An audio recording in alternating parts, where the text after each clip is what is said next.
So I got asked yesterday what I thought about the people who are saying that the April 5th hands-off protests all around the globe were performative and pointless, that they weren't actually doing anything to stop fascism. At that time, I had only seen a couple of folks saying that. They were in my FYP. They're not people that I follow. And I was like, well, what these people fail to understand is that nobody expected April 5th to stop Trump.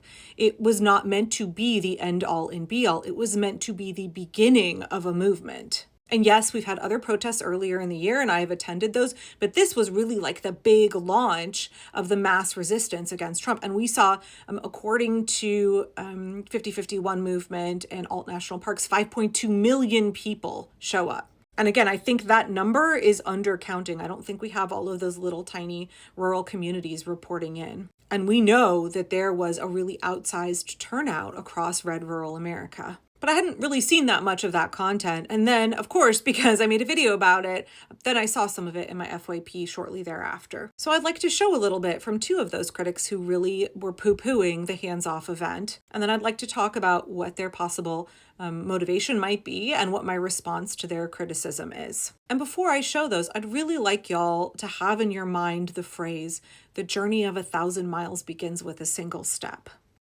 Yesterday's mass mobilization was a joke. A very sick and dark one. I noticed in my local community that the videos that were being shared, I didn't recognize any of those people. And guess what? I literally didn't see a non-white person. The hands-off movement, or whatever the fuck they are called, demands hands off of NATO. They want NATO to exist. They literally, because of that, serve white supremacy, capitalism, imperialism, all of it. They serve fascism. Your millions and millions of people literally thought they were fighting fascism, but were literally aiding it.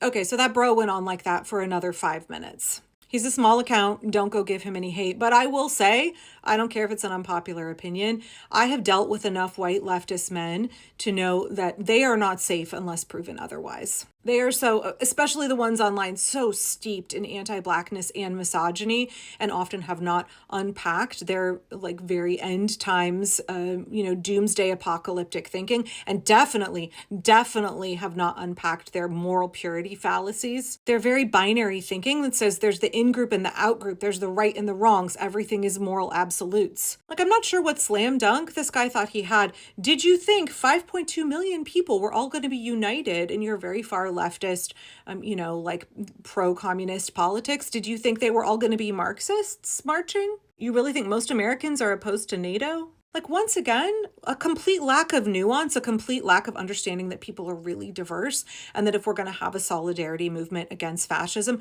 that we are going to have people of really different political views who are united about one thing, that we want to get rid of the fascist regime and reinstitute democracy. We are all uniting behind a common purpose, even though we have differing beliefs on a lot of things. But guys like this, they want to only partner with people who align perfectly with all of their ideals. Again, in-group, out-group, moral absolutism. Wild to think that 5.2 million people didn't do anything, and you sitting home alone, judging them while you scroll through their social media posts is somehow owning them, doing something more to save democracy, doing something more to protect vulnerable people. And son, of course you saw people that you don't know posting about it on social media. 5.2 million people protested. Like, I don't know whatever the total tally was, 20,000, 30,000 people in the Portland area who marched. So of course I'm going to see social media posts from people who maybe are not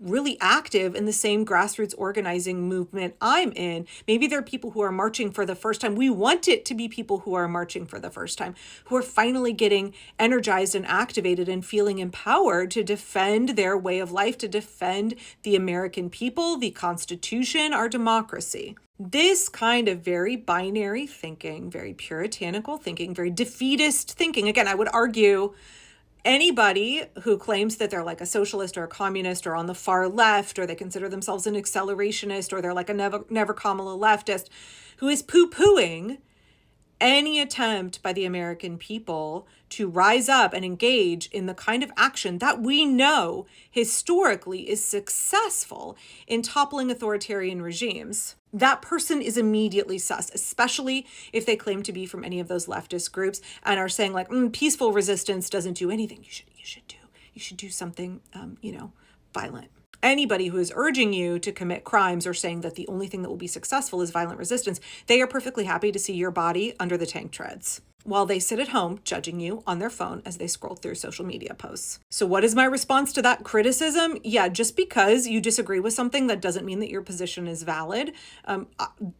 I really probably shouldn't even have dignified that with a response, but a bunch of people asked me, okay, let's look at the second one. I got tagged in the comments of this second one by some of my followers, and so that's why I'm picking this one specifically, because folks wanted me to see it. What's the plan? Did you come away from that protest, from the march that you did, from the clever sign that you carried? Did you come away from that with any plan to actually stop anything? Yep. Were there any demands? Yep.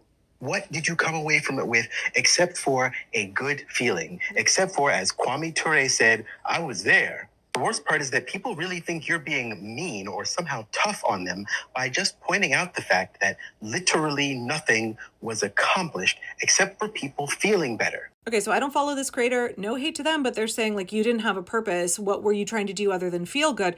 And you could have gone and looked up on Hands Off 2025 what the demands were of this event, what the point was. It's real weird to presume that more than 1,400 grassroots groups that organized events had no ask, had no purpose other than to just feel good about what they were doing. Like, I'm not sure why you're characterizing it that way.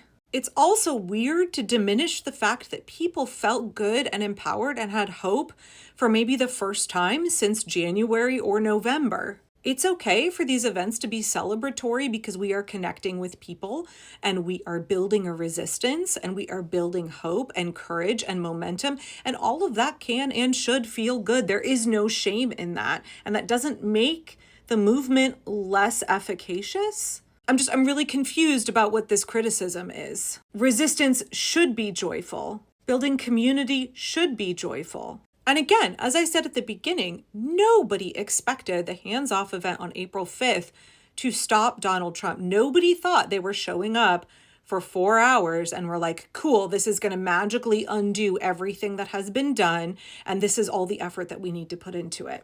The journey of 1,000 miles begins with a single step. We are just getting going. This is the initial event to build momentum and to make a vigorous and very public display to corporations, to universities, to big law, to our elected officials, and to each other that the resistance is everywhere. In every big city, in every suburban community, in every small rural county. There were scheduled events whose attendance far exceeded expectations. It's weird to act like a vigorous public display of resistance, which again, we know that massive nonviolent displays of the people turning out in large quantities to protest for their rights, we do actually know that that is really effective. We also know that one day doesn't cut it. Would you have told somebody after the very first civil rights march, like, what do you think this is going to do? I'm great that you feel good afterward and you had your clever little sign, but you aren't actually doing anything here. Like, instead of lobbing unfounded criticism, how about you connect with any of the over 5 million people who participated about what the next steps actually are? And then I would just ask anybody making these kind of doomer, like, you should give up, there's no point, what you did doesn't actually do anything videos. Like, what is your motivation in making that kind of content? And also, what are you doing to resist fascism? Because it's really easy to armchair referee people, especially if you choose to remain willfully ignorant about what the goals of the movement are, what the next steps are. So maybe this is a good time for you to research how nonviolent movements that topple authoritarianism begin to build, how those movements launch themselves, what the evolution is of those movements.